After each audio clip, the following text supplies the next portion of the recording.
Bien, familia, quiero invitarles a que busquen en sus Biblias, allí en el libro de Santiago, carta de Santiago, capítulo 1, y dice la palabra de Dios en el versículo de 2 al 4. Santiago capítulo 1 versículos de 2 al 4 dice la palabra del Señor: Hermanos míos, tened por sumo gozo cuando os halléis en diversas pruebas, sabiendo que la prueba de vuestra fe produce paciencia.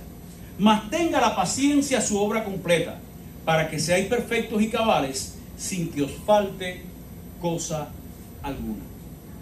Hemos titulado este mensaje El valor de las pruebas. Y antes de comenzar, hay que darle honor a quien honor merece. Algunas ideas de este bosquejo lo tomé de un sermón de John MacArthur, porque encontré bien apropiado esta enseñanza.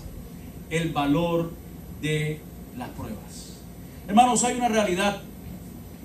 Muy a menudo usted y yo estamos enfrentando pruebas. Estamos viviendo en un mundo caído. Estamos viviendo en un mundo donde la maldad es real, donde los hombres malos existen, donde siempre vamos a encontrar problemas y dificultades. El mal es una realidad en el mundo en que estamos viviendo. En estos días fuimos testigos de la pérdida de nuestro hermano Edén y Marlene. Ellos perdieron ya a su pequeño casi al nacer, y ha sido un momento de mucho dolor y mucha angustia para esta familia, pero a la vez ha sido un momento donde la iglesia ha podido apoyar y mostrar el amor cristiano y dar palabras de aliento. Por otra parte, nuestra hermana Ruth perdió a su pequeña nieta y nos preguntamos muchas veces ¿por qué? ¿Qué es lo que ha pasado? ¿Qué es lo que sucede? Y en ocasiones hay personas que señalan hacia Dios y juzgan a Dios y preguntan ¿por qué lo hiciste? Pero amados hermanos, la Biblia nos da respuesta a todas estas cosas. Hay muchas cosas que a veces no entendemos y recordamos. Siempre me encanta ese pasaje cuando Jesús le fue a lavar los pies a Pedro. ¿Recuerdan? Lo hemos mencionado varias veces en este día. Jesús vino a lavarle los pies a Pedro. Le había lavado los pies a los demás discípulos y cuando llegó estaba Pedro, le dice: Pedro, no, a mí no me tocarás jamás. Y Jesús le dice: mira, Pedro, si yo no te lavo los pies, no vas a tener parte conmigo en el reino de los cielos. A lo que Pedro dijo: no, Señor, los pies no, báñame completo. Pero Jesús le dice: no, los pies, el que está lavado solamente necesita los pies. Pero Jesús le dijo algo más en ese momento: mira, lo que yo hago ahora, tú no lo entiendes, pero lo entenderás después. Y amados hermanos, nosotros somos seres humanos limitados. Nosotros somos seres humanos de carne y hueso, revestidos de un cuerpo corruptible que no puede ver más de lo que tenemos delante de nuestra nariz. No podemos saber lo que hay detrás de una pared y no sabemos lo que va a pasar dentro de 5 minutos. Y es por eso que muchas veces el hombre actúa de una forma arrogante, pensando de que puede hacer muchas cosas y en 5 minutos puede perder su vida. Hay una parábola en el Nuevo Testamento que Jesús refirió. Un hombre que decía: mira, tengo muchos bienes, muchas riquezas, alma, gózate con todo lo que tienes. Y esa noche escuché una palabra que decía: necio, ¿de qué te vale? Esta noche vas a perder tu vida. ¿Por qué? ¿Por qué actuó de esa manera? Porque no sabía lo que había más adelante, hermanos. Ahora, vamos a enfrentar luchas, batallas que gracias a Dios son temporales, no son eternas. Esas luchas, esas pruebas, esas batallas son limitadas. Ahora, nos preguntamos, ¿por qué Dios permite que estas cosas sucedan? Y como mencionaba hace un momento, hay muchas personas que juzgan a Dios y lo señalan: ¿por qué lo haces? ¿Por qué lo permites? Pero recuerdo en estos momentos el caso de Job, que Job perdió todo lo que tenía. Él no sabía lo que estaba pasando. Nosotros leemos el libro de Job y vemos lo que estaba sucediendo en las regiones espirituales. Pero dice la Biblia: en todo esto no pecó Job, ni atribuyó a Dios despropósito alguno. En otras palabras, Job pudo entender algo. Todo lo que Dios hace tiene un propósito. Un propósito que aunque yo no lo entienda, un propósito que aunque no venga en mi mente, Dios tiene un plan que es mucho más alto que el nuestro. Va mucho más allá. Ahora, a la luz de la palabra, hay algunos elementos que podemos ver y que nos dan luz acerca de por qué Dios permite que cosas malas le sucedan a gente buena. Y cuando digo gente buena, me refiero a cristianos. Cristianos nacidos de nuevo, cristianos que son parte de la familia de la fe, pero que también enfrentan tribulaciones. Es triste que muchas veces cuando invitamos a alguien a la iglesia y le predicamos el evangelio del pan caliente. ¿A cuánto le gusta el pan caliente aquí? Un pancito caliente es lo mejor que hay, con mantequilla, eso es más rico. Y usted viene a la gente y dice, mira, allá Guillermo levanta las dos manos. Y le decimos, ven a Cristo que vas a ser feliz. Ven a Cristo que todos tus problemas se te van a resolver. Ven a Cristo y ya verás que todo es mejor. Pero cuando vienen a Cristo y encuentran las batallas y las luchas y encuentran que hay una guerra espiritual, muchas personas se frustran y van para atrás. A los cristianos tenemos que enfrentar batallas y tenemos que enfrentar luchas. Pero a la luz de la palabra, mis amados hermanos, entendemos que Dios permite estas, en primer lugar, para fortalecer nuestra fe. Dice la palabra en segunda de Crónicas, capítulo 32, versículo 31. Dice, Dios lo dejó para probarle, para hacer conocer todo lo que estaba en el corazón. El contexto de este pasaje nos está hablando acerca de un rey que tenía todo habido y por haber, pero Dios dejó algo que le incomodaba. Pero dice, Dios lo dejó con un propósito, para probarle y para hacer conocer todo lo que estaba en el corazón. Para hacer conocer todo lo que estaba en el corazón, de conocerlo ¿quién? Dios, no. Dios conoce lo que hay en tu vida, en tu corazón, en lo más profundo. Dios conoce todo mejor que tú. La cuestión es que tú necesitas saber qué es lo que hay dentro de ti. Y en medio de las pruebas es cuando tú conoces quién realmente tú eres. En medio de las pruebas la gente saca lo que realmente es. Hay muchas veces que hay personas que están aquí en el templo y usted lo ve y dice, ¡oh! ¡Qué cristiano más fiel! ¡Qué gente más especial! Oiga, ese se va con zapato y camisa, se va para el cielo. Pero cuando llega la prueba, empieza entonces a maldecir el nombre del Señor, empieza a dudar, se aparta. La prueba no lo convirtió en eso. La prueba sacó lo que había dentro de él. El caso de Job. Era tanta la aflicción y su esposa llegó en aquel momento, y muchas veces crucificamos a la esposa de Job diciéndole impía y tantas cosas, pero lo que estaba pasando Job era un momento tan duro que en un momento de desesperación la esposa dice, mira, maldice tu Dios y muérete para que no sigas con esa aflicción. Pero dice la palabra que Job dice, mira, como las mujeres fatuas has hablado. ¿Acaso recibiremos solamente de Dios? ¿Cuánto bien yo he recibido de Dios? Ahora porque estoy batallando por un poquitico de aflicción, ¿voy a negarlo? No. Recuerdo en estos momentos aquel hombre de Dios que fue llevado a la hoguera para morir y le dijeron, puedes salvar tu vida si en estos momentos tú renuncias a Cristo. Y aquel hombre dice, mira, toda mi vida Dios ha sido fiel a su palabra. Toda mi vida Dios ha sido bueno conmigo. Y ahora, ¿yo negarle por simplemente salvar mi vida? No, nunca lo negaré. Hermanos míos, la fe es probada cuando estamos enfrentando las pruebas. En medio de la prueba, Job dijo algo interesante. Y es la experiencia de muchos cristianos. Job dijo, de oídas te había oído, mas ahora mis ojos te ven. ¿Cuándo tú puedes ver al Señor más cerca de ti? ¿Cuándo tú puedes ver a Dios más cerca de ti? Cuando tú estás enfrentando pruebas. Cuando todo está muy bien es muy fácil. Hay una canción de los hermanos Medina que recuerdo, yo estaba recién convertido, que decía, es muy fácil decir Señor cuando todo nos va muy bien, cuando brilla la luz del sol en cada amanecer. Es muy fácil ser cristiano cuando todo está bien. Pero cuando vienen los momentos difíciles, a veces se nos olvida que somos cristianos. ¿Recuerdas tú ese poema de las huellas en la arena? Un hombre estaba soñando que había llegado al cielo y delante de él había una pantalla que iba pasando toda su vida. Y había como una playa donde iba marcando, él iba dejando las huellas en su caminar. Y junto a él estaban las huellas de Jesús. Y qué alegría él ver cómo Jesús lo acompañó todos los momentos de su vida. Pero en un momento cuando estaba la situación más difícil en su vida, él veía que solamente había un par de huellas, las huellas de una persona. Y él mira al Señor y le dice: Señor, ¿cómo es posible que en los momentos de más tristeza y más dolor tú me has dejado solo? A que Jesús le mira y le dice: no, yo nunca te dejé solo. Cuando tú estabas en los problemas, yo te llevaba cargado en mis brazos. Esa es la experiencia, hermano, de una persona que conoce al Señor y está en medio de las pruebas. Dios fortalece, alienta y anima su fe. Ahora bien, ¿sabes? Es interesante que el primer pecado del hombre fue la arrogancia, la soberbia, el orgullo. ¿Recuerdas allí en el libro de Génesis? Satanás le dice a Eva: ¿con qué Dios ha dicho que ningún árbol del huerto podéis comer?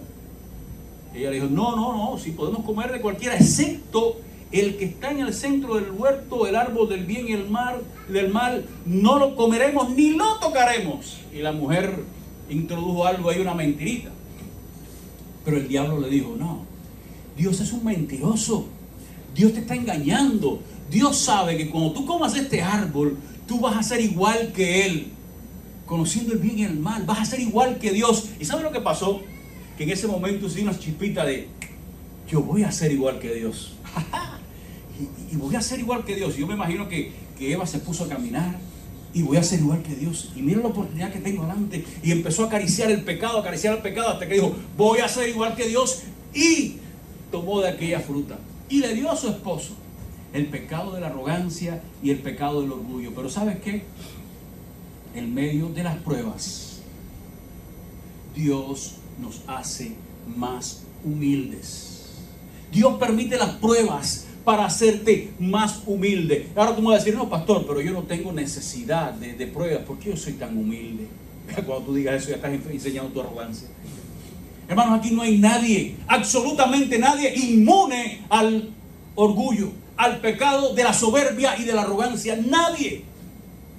Hermanos, si hay alguien en la Biblia, después de nuestro Señor Jesucristo, que sea digno de imitar, ¿quién es ese alguien? El apóstol Pablo. Delante del apóstol Pablo hay que quitarse el sombrero. Como ese, no hay dos.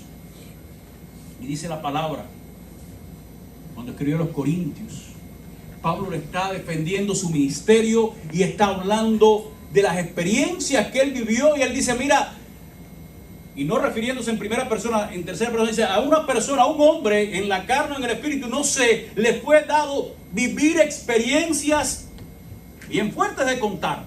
Fue llevado al tercer cielo, tuvo una experiencia personal con Dios, pero luego, dice en el versículo, capítulo 11, dice: pero para que la grandeza de la revelación no me exaltase en sobremedida. Escuche lo que Pablo está diciendo: la grandeza de lo que recibí no me exaltase. En otras palabras, no me haga sentir orgulloso. En algún momento Pablo dijo: wow, Dios me permitió a mí experimentar su presencia en el tercer cielo. Dios me permitió a mí ver de primera mano una revelación. ¡Wow! Ese soy yo, Pablo, y a los demás apóstoles no se los dio. Pero Dios dice: le mandó un aguijón en la carne. ¿Para qué? Para mantenerlo humilde. En otras palabras, un aguijón es algo que punza, es algo que duele, es algo que te pincha en tu carne. No sabemos lo que es. Unos dicen que fue una enfermedad de la vista, otros dicen que era otro tipo de enfermedad, otros dicen que era el problema con los judíos. El problema, la tribulación, la aflicción, no sabemos cuál fue, pero era una aflicción. Y dice la palabra que Pablo dice: oré 3 veces, clamé 3 veces. Y le quiero decir, cuando la Biblia habla el número 3, no es que una vez, 2 y 3 veces, no. 3 veces es que muchísimas veces él clamó al Señor diciéndole: quita, Señor, de mí esta aflicción. Pero Dios, ¿qué le dijo? Bástate mi gracia, porque mi poder se perfecciona en tu debilidad. Por cuanto tú eres débil, entonces yo soy fuerte en ti. Entonces es por eso que dice el apóstol Pablo: con gran gozo yo me voy a gloriar en mis debilidades y en mis aflicciones, por cuanto yo soy débil, soy fuerte en el Señor. Así que, amado hermano, cuando viene la aflicción a tu vida, Dios la usa para humillarte y mantenerte humilde y fortalecer tu fe. Es por eso, hermanos, que yo siempre me gusta repetir esto, y hasta que no me boten de aquí lo voy a estar repitiendo. Tú y yo día a día tenemos que llegar a un lugar que se llama el Evangelio de Jesucristo. No importa que tú tengas 150 años en la iglesia. No importa de que tú seas el pastor, el líder o sea el diácono. Pero todos los días tú tienes que venir al Evangelio de Jesucristo. ¿Qué dice el Evangelio de Jesucristo?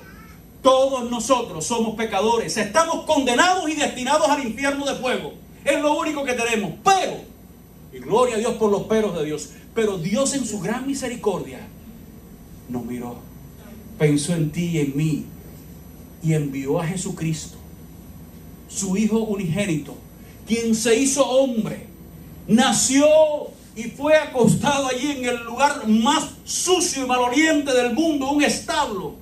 Allí nació, creció su vida con una familia, en medio de una familia humilde, se hizo un hombre, vivió una vida perfecta.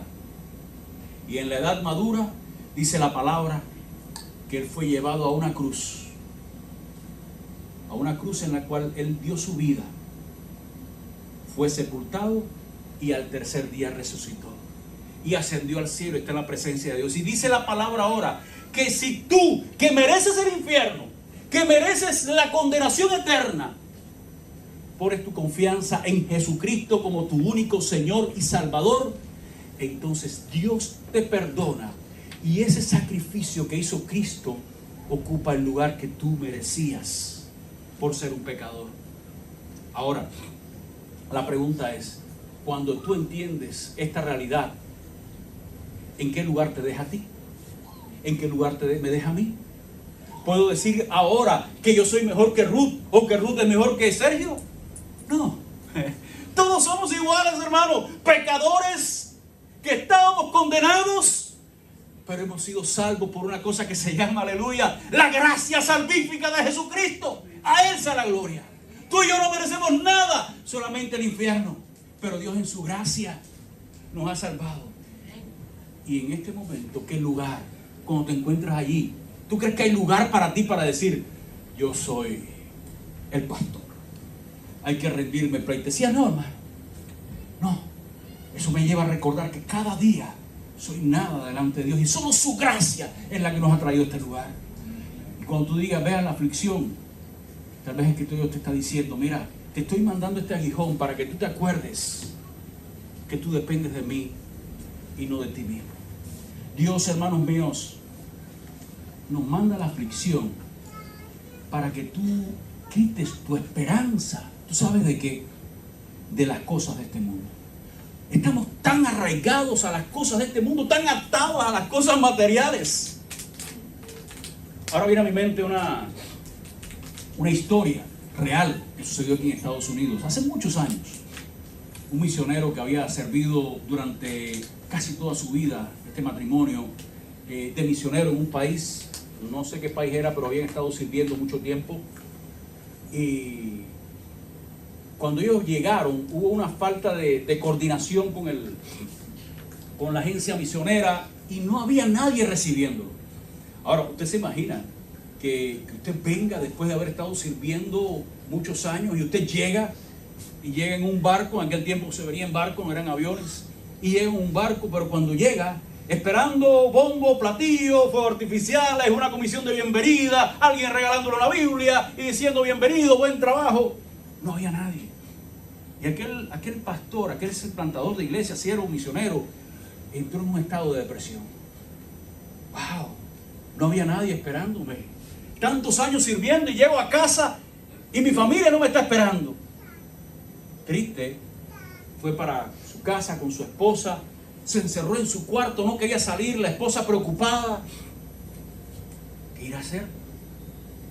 Pero después de un día, aquel hombre encerrado en su aposento abrió la puerta de su cuarto y salió con una sonrisa de oreja a oreja. Y la esposa le preguntó, ¿qué te pasó? ¿Qué fue lo que sucedió? ¿Qué te hizo cambiar? Y él le dijo, Dios me habló y me recordó algo. Aún yo no he llegado a casa. Aún yo no he llegado a casa. Tú y yo, amados hermanos, dice la palabra, no somos de este mundo, no somos de este reino, somos parte del reino celestial. Esto que está alrededor nuestro es pasajero, va a perecer, no nos pertenece. Nuestra herencia está reservada en los cielos, guardada para ti, para mí, protegida por nuestro Señor. No pongas tus ojos en las cosas del mundo. Muchas veces las personas cuando ya llegan a cierta edad entienden esta realidad. Hay personas que acumulan riquezas y acumulan recursos, pero cuando llegan a cierta edad y ciertamente tienen que partir, se dan cuenta de cuán fútil son las cosas de este mundo, cuán pasajero y cuán inútiles son las cosas en las cuales ponemos confianza. Hay un texto por ahí que no sé, dicen que sí, otros dicen que no, que según se lo atribuyen a Steve Jobs, el diseñador del iPhone, el que era no el diseñador sino el manager de la compañía en aquel tiempo. Él murió. Hay algunas personas que dicen que fue él el que dijo, otros dicen que no, pero hay un artículo que dice una realidad. Y él decía, este artículo, de que un reloj de $15,000 da la misma hora que un reloj de 100. Que un carro de $10,000 te lleva al mismo lugar de uno de 100,000. Y así sucesivamente, cuántas cosas la gente pone su esperanza en ella, cuando al final, hermanos, todo eso es vanidad, como decía el predicador. Vanidad de vanidades. Todo es vanidad. Y cuando llegan los momentos de aflicción, hermanos, entendemos que todo esto es pasajero. Es triste porque muchas veces estamos tratando de resolver los problemas a nuestra manera, buscando nuestros recursos, cuando Dios nos dice, hijo, tranquilo, no es a tu manera, es a mi manera, es como yo digo, porque a tu manera no va a funcionar. ¿Tú recuerdas Juan capítulo 6? Este precioso milagro que se repite en los evangelios, la multiplicación de los panes y los peces. Jesús estaba predicando, había una gran multitud, estaban rodeados, ahí estaba Jesús predicando la palabra, y la gente contenta, pero hermano, la hora pasaba y las tripas empezaban a sonar, y ustedes podían sentir el que estaba sonando, y eso suena feo.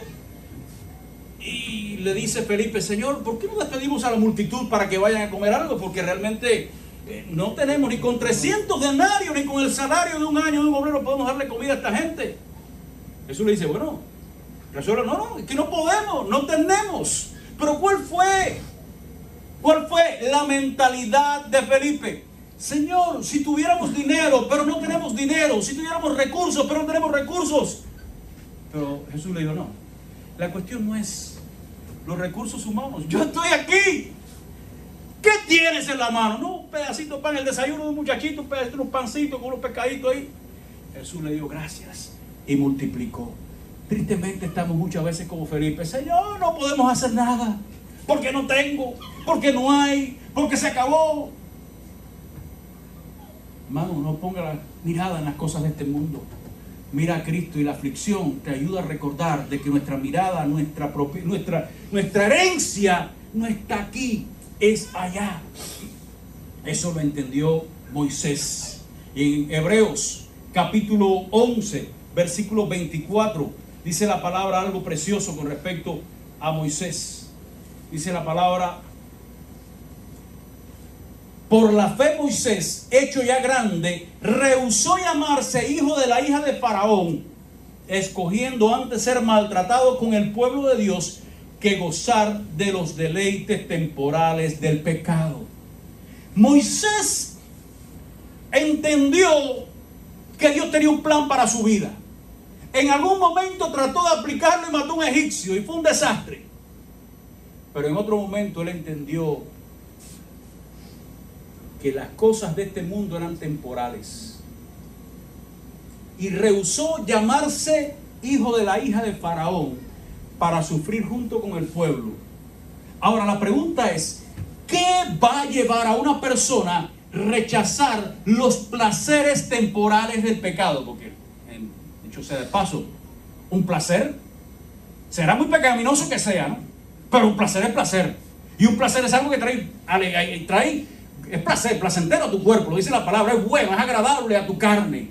¿Qué le va a llevar a alguien a rechazar los placeres pecaminosos de este mundo? Solamente una cosa: poner su mirada en un placer mayor. Dice la palabra, teniendo por mayores riquezas el vituperio del Cristo que los tesoros de los egipcios, porque tenían la mirada puesta en el galardón. ¿Qué estaba mirando Moisés? Esto es pasajero, este mundo se acaba, el mundo pasa y su deseo también, pero el que hace la voluntad de Dios permanece para siempre. Es por eso que Hebreos capítulo 12 nos dice: puesto los ojos en Jesús, el autor y consumador de la fe. Cuando tú miras las pacotillas de este mundo, te vas a desanimar. Y hoy tienes un carro nuevo y mañana ya no te gusta y quieres otro, y mañana tienes dinero y no te gusta y quieres otro, y los hombres buscan una mujer hoy y otra mañana y no les gusta, y después buscan otro hombre. ¿Por qué? Porque están mirando las cosas de este mundo, buscando los placeres terrenales que no llenan. Pero cuando viene un momento de aflicción, tú recuerdas que nada de esto sirve, nada de esto funciona, todo esto es pacotilla, solamente una cosa permanece: el que hace la voluntad de Dios. Mira a Cristo, pon tus ojos en Él. Ese, amados hermanos, nunca te va a fallar. Ese trae toda la satisfacción eterna que tú necesitas. Pero por otra parte, cuando tú experimentas un momento de aflicción, tú sabes lo que tú vas a anhelar: tu Padre Celestial. Tú vas a decir: cuánto quisiera yo estar en ese lugar donde dice la palabra que toda lágrima será secada, que ya no va a haber tristeza, ni va a haber dolor, porque Jesús, el Rey del cielo, siempre va a ser el consolador. El momento de aflicción nos ayuda a anhelar lo eterno. Escucha estas palabras que Pablo escribió en 2 Corintios capítulo 4. Por tanto, no desmayamos. Antes, aunque nuestro hombre exterior se va desgastando, el interior, no obstante, se renueva de día en día. Porque esta leve tribulación momentánea, miren cómo califica Pablo las aflicciones que él estaba enfrentando. Y cuando usted va a ver el pedigrí de Pablo, lo dejaron por muerto varias veces. Nadie se quería montar en un barco con Pablo, porque cada vez que Pablo se montaba en un barco, ese barco se hundía. Pablo fue llevado a prisión y azotado muchísimas veces. Y dice Pablo: esta leve tribulación. Si tú y yo hubiéramos experimentado un quinto de lo que experimentó Pablo, estuviéramos dando gritos aquí, gritando y buscando ayuda. Pero Pablo dice: esto es una leve tribulación momentánea que produce en nosotros un cada vez más excelente y eterno peso de gloria. No mirando las cosas que se ven, sino las que no se ven. Pues las cosas que se ven son temporales, pero las que no se ven son eternas. Esto, hermanos míos, pasa. Esto se acaba. Mira a Cristo. Anhela tu patria celestial. Hermanos, nuestro gran problema es que muchas veces estamos anhelando tanto lo de aquí que se nos olvida lo de allá. Pablo escribió a los filipenses y les dijo: realmente me encuentro en estrecho, me encuentro en una situación compleja, porque yo quiero estar con ustedes para ministrarles, servirles, darles la palabra, alentarles, de comunicar la palabra, entre los dones espirituales, ministrar, estar como familia. Ustedes necesitan que yo esté aquí para ayudarles, pero me encuentro en estrecho porque yo prefiero estar con Cristo, que para mí es mucho mejor. ¿Estás oyendo lo que dice Pablo? Yo prefiero estar con Cristo, que es mucho mejor.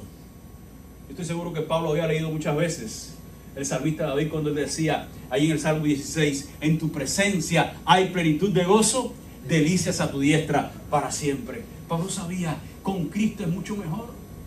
Pablo, en otras palabras, Pablo decía: yo quiero morirme, porque para mí el vivir es Cristo y el morir es ganancia. Hoy nosotros pensamos al revés: el vivir en esta tierra es ganancia. No, hermano, el vivir con Cristo, de manera que si alguien parte a la presencia del Señor, gózate y alégrate, porque esa gente está en un lugar mejor que tú y que yo. Pero por otra parte, hermanos míos, la aflicción trae en nosotros algo que se llama capacitación para ayudar a otros. En estos días, llevo días leyendo y pensando en la lectura que tuvimos hoy, en la lectura devocional.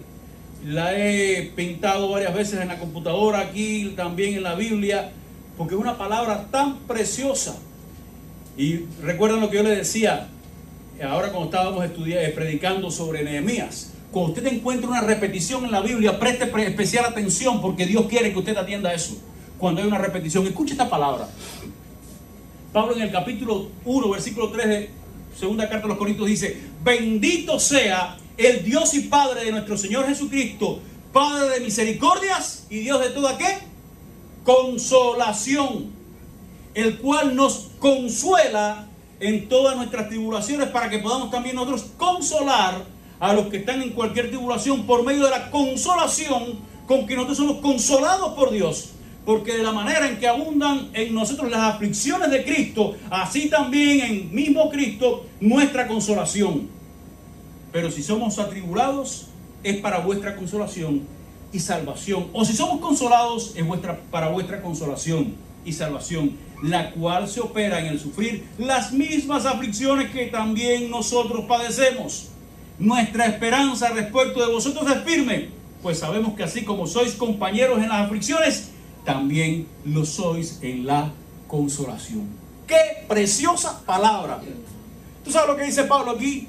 Yo soy afligido para entonces ser consolado, y con esa consolación, de la manera en que Dios, que es el Padre de toda consolación, que Él me consuela a mí, yo puedo estar capacitado para consolar a aquellos que están en la misma situación. De manera que cuando tú estés pasando por un momento difícil, un momento de dolor, un momento de aflicción, recuerda que Dios te está preparando a ti para que tú puedas dar una palabra de consolación a aquel que está en medio de necesidad. Cuando tú lees este pasaje, vas a encontrar repetición de consolación y aflicción, y todo Dios lo permite con un propósito: que todos nosotros mutuamente seamos confortados.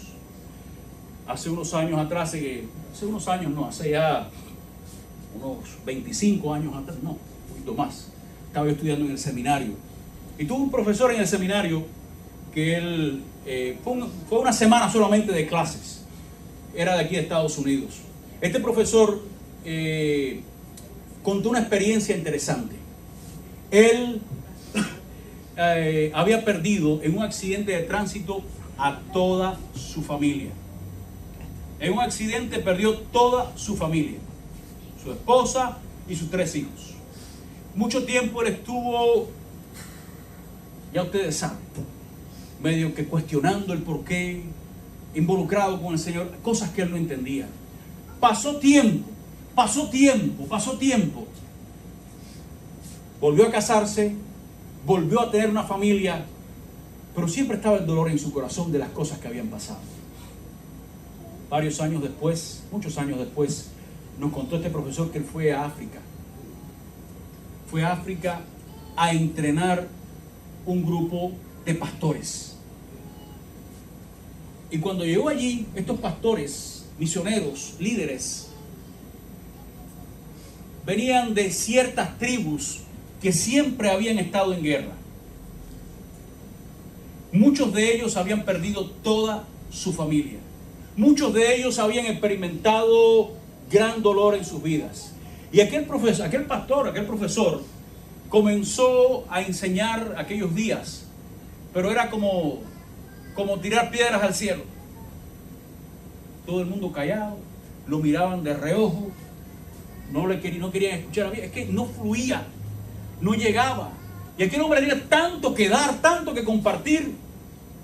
Y en una ocasión, un día llega y se acerca un hermano y no aguantaba más y dice: hermano, ¿qué pasa? ¿Qué está pasando? ¿Por qué ustedes me tratan así? ¿Por qué es lo que hay? Aquel hermano, bien airado, le dice: ¿cómo quieres que te trate? Tú, un blanco que vienes de lejos, que no conoce nuestro dolor y nuestra aflicción, todo lo que hemos pasado, ¿cómo se te ocurre venir aquí a enseñarnos? Aquel hombre descargó todo lo que tenía dentro de él. Y entonces, en ese momento, Dios le mostró el por qué él había experimentado todo aquel dolor, y le dijo a aquel hombre: ahora entiendo. Quiero decirte que yo sí entiendo tu dolor. Y cuando le dijo eso, aquel otro pastor se quedó: ¿cómo que tú lo entiendes? Y dice: sí, porque yo pasé por lo mismo que pasaste tú, y Dios me confortó y me consoló, y compartió su testimonio para todo el mundo. ¿Y saben lo que pasó allí? Hermanos, hubo un quebrantamiento total entre todos aquellos misioneros, y se abrazaron llorando, humillados delante de la presencia del Señor. Y hubo una experiencia, hermanos, tremenda, una renovación espiritual tremenda, porque Dios usó la aflicción de aquel hombre para poder ministrar, ayudar, consolar, servir a aquellos que estaban en la misma condición. De manera, mi hermano, que cuando tú te encuentres en momentos difíciles de tribulación, recuerda: Dios permite tu aflicción para que por esa aflicción Dios te consuele, y con esa consolación tú también puedas consolar a otros. Pero por otra parte, por último, para terminar, hermano mío, la aflicción nos fortalece para ser usados en mayores servicios. Hay un tipo de cangrejo que se llama el cangrejo monje. No es Samuel Fuerte monje, no. Es el cangrejo monje. ¿Por qué le llaman el cangrejo monje? Porque ese cangrejo, pensando en los monjes de la Edad Media que se enclaustraban en un monasterio, este cangrejo encuentra una concha o un caracol que ha abandonado otro molusco y usa ese caracol como protección en contra de las fuertes corrientes de agua en el mar. Y ustedes saben que el mar nunca está tranquilo.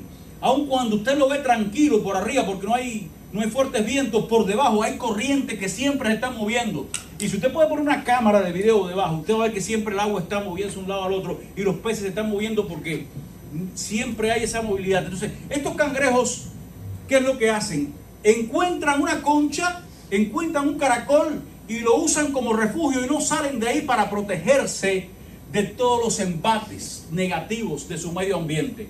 ¿Saben qué es lo que pasa? Que esos que optan por tomar esa casa ajena, podemos decirlo así, poco a poco, buscando la comodidad de dentro, van perdiendo peso, van debilitando sus músculos, van poco a poco muriendo porque pierden su capacidad de buscar alimentos, pierden su capacidad de luchar y poco a poco se va destruyendo su vida hasta que eventualmente mueren. Pero, contrario a esto, hay esa misma clase de cangrejos, los que no buscan estar dentro de una concha o de un caracol y optan por estar en medio de las batallas, se fortalecen cada día más, buscando alimentos, luchando contra los embates de las corrientes marinas, se van fortaleciendo y son los que más años viven. Hermanos míos, la fe es como un músculo que para que esté fortalecido necesita ser ejercitado. Qué triste. Dice la palabra que sin fe, sin obras, la fe es muerta. Y muchas veces vemos hermanos que su fe está muriendo porque su fe no se pone en práctica. Pero Dios permite que viene la aflicción, ¿para qué? Para que tú te esfuertes. Un cristiano conocido dijo estas palabras: cuando todas las cosas están tranquilas y confortables, vivimos basados en nuestros sentidos y no en nuestra fe. Pero lo mejor del soldado no se conoce en momentos de paz, sino en momentos de guerra. Cuando vemos los momentos difíciles, entonces nuestra fe se fortalece y se ejercita. Nuestra fe se fortalece y se anima. Hermanos míos, en cierta ocasión le trajeron un niño endemoniado a Jesús. Y le preguntaron: ¿por qué los discípulos, por qué no pudimos echar fuera el demonio? Y Jesús le dijo: por vuestra poca fe. Por vuestra poca fe. Hermanos, Dios nos ha dado la fe. Es un regalo de Dios, porque por gracia sois salvos por medio de la fe, no por obras para que nadie se gloríe, y esto no de vosotros, pues es don de Dios. La fe es un regalo que Dios te ha dado, pero esa fe es nuestra responsabilidad fortalecerla. ¿Y sabes cómo nuestra fe se fortalece cada día? Cuando tú y yo, en medio de las pruebas y en medio de las batallas, ponemos nuestros ojos en Cristo, confiamos en su mano poderosa, descansamos en Él y seguimos batallando en medio de un mundo que sabemos que no es nuestro hogar, pero que Dios nos ha puesto aquí con un propósito. Hermano, retomando a Santiago para terminar, Santiago nos dice algo: gozaos y alegraos cuando os encuentren en diversas pruebas. La prueba no es motivo de tristeza, la prueba es motivo de gozo, porque Dios va a cumplir un propósito en tu vida para la edificación de ti, la edificación del cuerpo de Cristo y sobre todo para la gloria de Dios. Que Dios te bendiga en esta mañana.